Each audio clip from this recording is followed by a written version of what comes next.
این دومین کلیپیه که برای نکات ریز و درشت بازی میخوام قرار بدم، برای کسایی که تازه واردن، به خصوص برای که حرفه‌ای‌ها نیست فکر نکنن حالا این چیزا رو میدونن اونا، کسایی که زیاد بازی کردن. ببینید یه نکته مهمی که تو بازی وجود داره، مأموریت روزانه به شما در نهایت یه دونه قطعه عمومی نوع اس میده. این خیلی خیلی خیلی واجبه. یعنی ما ایرانی‌ها و کسایی که نمیخوان پول زیادی خرج کنن به این قطعه خیلی نیاز دارن که در نهایت وقتی میخوان هیروشون رو آپگرید کنن، مثل من که چنگیزخانم الان مثلا میتونم آپگرید کنم، گذاشتم برای اون قضیه که به شما گفتم، رویداد افزایش قدرت.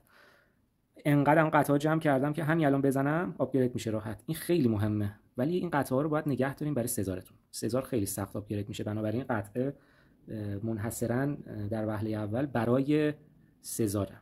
سزار خیلی کم به شما میده، خیلی خیلی هیرو قوی ترین هیرو سزاره، و اینکه این هیرو رو باید با قطعه‌های عمومی معمولا آپگرید کنید و چنجش کنید به قطعه سزار. حالا توی این رویداد مهمترین چیزی که هر روز ازتون میخواد یه سری خب کارها هستش دیگه. شما میتونید مثلا معدن رو دوباره آپگرید کنید، میزنی دوباره آپگرید میشه و دو تا بعد یه امتیازی برسه دیگه، اون امتیاز 550. یه چیز خیلی مهمی که از من خیلی از شما رو دیدم انقدر میدونید ولی بازم این اشتباه انجام میدید، آموزش پیاده نظام، آموزش سوار نظام، آموزش کماندار، آموزش استحکامات جنگی. ببینید بچه‌ها، شما وقتی میرین میخواین مثلا من اینو بهبود سرعت بزنم که به شما بگم، شما وقتی میرید توی آموزش، مثلا الان من روی قسمت زره 3 من کلاه خود سعادت و گردنبند سعادت گذاشتم که اینا با هم دیگه به قولی به هم سرعت آموزش بیشتری میده و هزینه آموزش کم میکنه. میذارم روی این، بعدش میرم رو آموزش. نگاه کنید زده 2 روز و 15 ساعت میتونی بزنی که نابودگر 10 بسازه، که اگر رو اون نباشه، ببینید اگه رو اون نباشه زده 1 روز و 22 ساعت. پس ببینید اون دو تا گردنبنده چقدر مهمه. هزینه‌شون هم میاره پایین، یعنی تقریبا من 30 تا 40% هزینه رو دارم پرداخت میکنم برای این قضیه. حالا میخوام بهتون بگم شما هیچ وقت اینجوری نزنید آموزش. این 2 روز و 15 ساعت هم مجبورین سرعتی استفاده کنید، هم مجبورین که به قولی کلی قطعات عمومی اس رو دست بدید. شما همیشه مثلا من ساعت 11 شب یا 12 شب رو میخوام آخرین باری باشه که بازی رو میبینم، خاموشش کنم برم بخوابم برای فردا. ساعت 3 و 30 دقیقه این بازی ریست میشه، یعنی تا ساعت 3 و 29 دقیقه وقت دارم من سربازامو اوکی کرده باشم که اون قطعه عمومی رو ببرم. میام الان ساعت مثلا فکر کنین 11 شبه، اومدم برداشتم و زدم، میذارمش رو 23 ساعت و خورده ای تا 24 ساعت که 11 شب فردا اینا آماده شده باشه و من برداشت کنم. فکر نکنید که اینجوری سرباز کمتری دارید تولید میکنید، نه.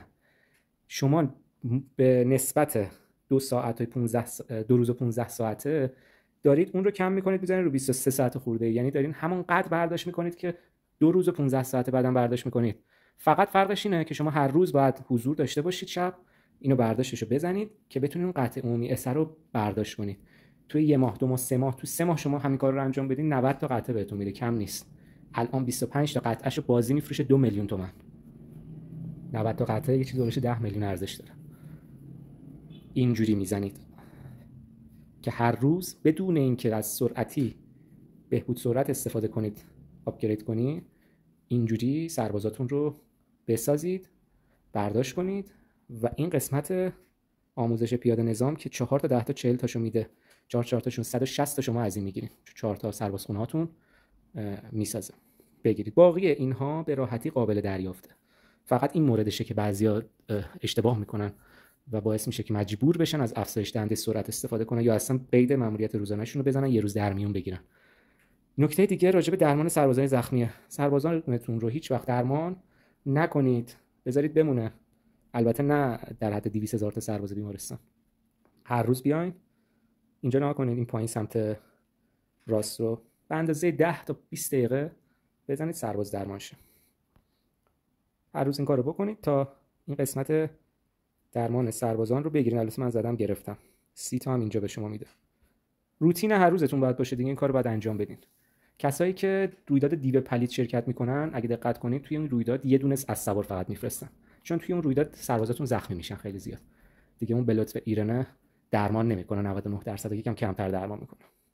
پس این سربازها رو نکاتشو خواستم بهتون بگم، یاد بگیرید این کار رو انجام بدید. من خیلی ها رو دیدم همینجوری میزنن 2 روز 3 روز سرباز بسازه، بعد فردا صبح میان سرعتی میزنن. این سرعتی ها رو باید نگه دارین. سرعتی ها این طلا میمونه.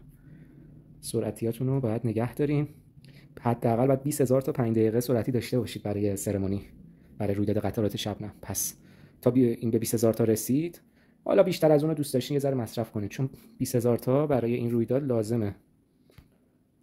اینجا از 100,000 دقیقه تحقیق استفاده کنید. همه اینا رو باید بدیم برای بهبود ساختمون و تحقیق میشه 20000 تا 5 دقیقه. این هم یه نکته بود که بهتون گفتم.